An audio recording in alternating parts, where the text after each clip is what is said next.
আমি বিনয়ের সাথে বলবো যে ঈদের পর কোন ছবি তৃতীয় সপ্তাহ পর্যন্ত হল মালিকরা পছন্দ করছে, এই ছবিটার নাম গোয়ার। এটা ভীষণ আনন্দের এবং আমি বলবো এটা ভীষণ কষ্টের, মানে সাফল্যের এক টুকরো রুটি। কারণ এই গোয়ার ছবি প্রচারণা করতে গিয়া আমি আমার প্রডিউসার যেই পরিমাণ কষ্ট করেছি, আমার মনে হয় না ইন্ডাস্ট্রিতে কোনো প্রডিউসার এত কষ্ট করেছে কোনো ছবি প্রচারণার জন্য। আমি যখনই হেলেনা আপাকে ডাকছি যে আপা এফডিসির গেটে, আপা এসে হাজির। আপা আমি ঢাকা মেডিকেলে প্রচার করব, আপা গিয়ে হাজির।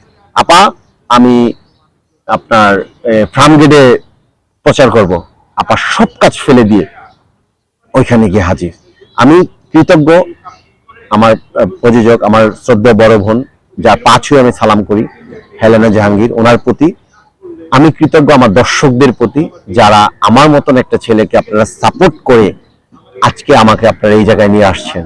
দর্শক আপনারা যদি আমাকে ভালো না বাসতেন, আপনারা যদি আমাকে রিসিভ না করতেন, আপনারা যদি আমাকে মমতা না দেখাতেন, তাহলে কিন্তু আজকে গোয়ারের পরে এতগুলো ছবি আমার হাতে আসতো না, বা আমি একটা ভালো অবস্থানে যেতে পারতাম না।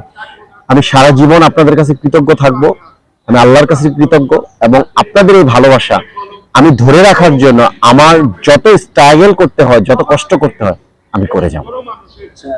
গোয়া ছবিটার সাফল্যের পর আপনি পরিচালকদের পক্ষ থেকে কি ধরনের সাড়া পাচ্ছেন? তারা কি নতুন সিনেমায় আপনাকে নেওয়ার জন্য অনেক অনেক অনেক অনেক ছবি আসছে।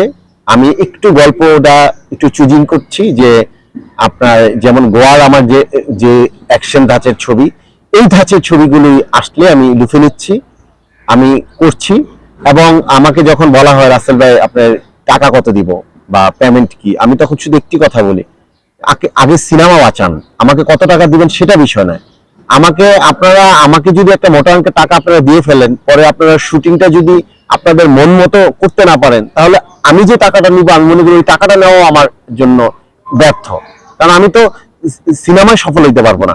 এজন্য আমি বলছি আমাকে কত টাকা দিতে হবে, কি দিবেন, এটা নিয়ে আপনারা চিন্তা না করে আপনারা একটা ভালো গল্প এবং একটা ভালো ছবি বানানোর জন্য যেভাবে আগানো যায় চলেন, এভাবে সামনের দিকে আগাই।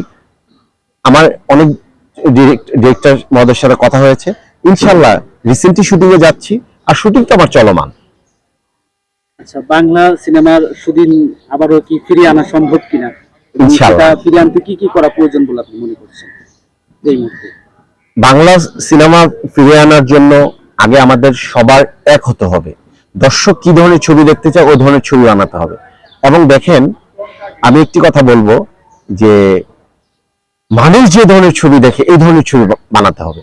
দর্শক